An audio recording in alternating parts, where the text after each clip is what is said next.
अस्सलाम वालेकुम किसान भाइयों। एग्री सॉल्यूशन के चैनल के ऊपर आपको खुश आमदीद कहते हैं। अगर आपने हमारा चैनल सब्सक्राइब नहीं किया तो सबसे पहले आप हमारा चैनल सब्सक्राइब कर दें। उसके बाद आज बात करते हैं आज के एग्री सॉल्यूशन के हवाले से मकई की फ़सल के अंदर जड़ी बूटियों के तदारक और उसके अगर हम ना हल करें तो किस तरह से कितना नुकसान कर सकती हैं। अब आप इस फ़सल को देख सकते हो। ये मकई की फ़सल लगाए को आज 20 से 22 दिन हो गए हैं, क्योंकि इन्होंने अर्ली पोस्ट इमरजेंस या पोस्ट इमरजेंस स्प्रे नहीं किया। और इसके अंदर आप देख सकते हो कि ये मकई का एक पौधा है। एक तो इसके ऊपर शूट फ्लाई का बहुत ज़्यादा अटैक है। दूसरे नंबर पे ये साथ में आप इस जड़ी बूटी को देखें, ये मुरक है।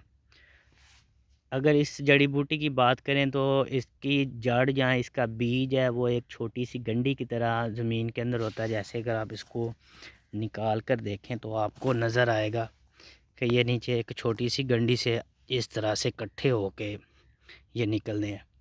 अगर इसका आप वक्त के ऊपर इसके ऊपर कोई स्प्रे वगैरह करके इसका हल ना करें तो ये मकई की पैदावार के ऊपर बहुत बुरी तरह असरअंदाज होता है। जैसा कि अगर हम जड़ी बूटियों के बारे में बात करें तो जड़ी बूटियां अगर ना मैनेज की जाएं तो ये हमारी फ़सल की पैदावार का 60 से फ़ीसद तक खा सकती हैं। यानी कि जितनी भी हमने खाद वगैरह देनी है, खाद देनी है, उसके अलावा अगर हमने इसके ऊपर कोई पोटाश का स्प्रे करना है या कोई भी खुराक फ़सल को हमने देनी है तो जो है ना ये ज़्यादा से ज़्यादा जड़ी बूटियां ले जाएंगी और फ़सल हमारी दिन ब दिन कमज़ोर और कमज़ोर होती चली जाएगी। अगर हम इसी फील्ड के अंदर बात करें तो ये मुरक है, इसके बाद ये खब्बल घास है, ये गाजर बूटी अभी अर्ली स्टेज में है। तो ये सारी जड़ी बूटियां जब आगे जाके खुराक लेना शुरू करेंगी तो पौधे को एक्चुअल में जो जितनी खुराक चाहिए वो मिल नहीं पाएगी। अगर हम इसी बूटे की बात करें, ये मकई का एक पौधा है, तो इसके इर्द गिर्द में ये कितनी ज़्यादा जड़ी बूटियों के प्लांट हैं, ये आप देख सकते हैं, ये देख सकते हैं।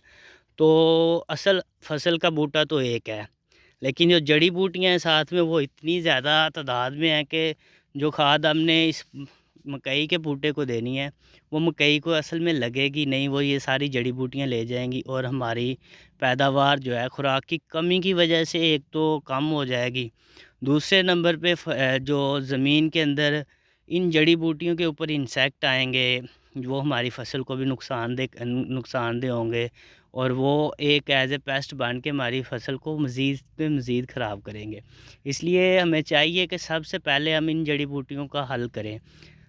जड़ी बूटियों के हल के लिए हमें चाहिए कि 24 घंटों के अंदर जो अर्ली प्री इमरजेंस स्प्रे है वो करें, या उसके अलावा अर्ली पोस्ट इमरजेंस, या जब सारी जड़ी बूटियां उग जाएँ तो दूसरे पानी के ऊपर उसकी स्प्रे लाजमी करें।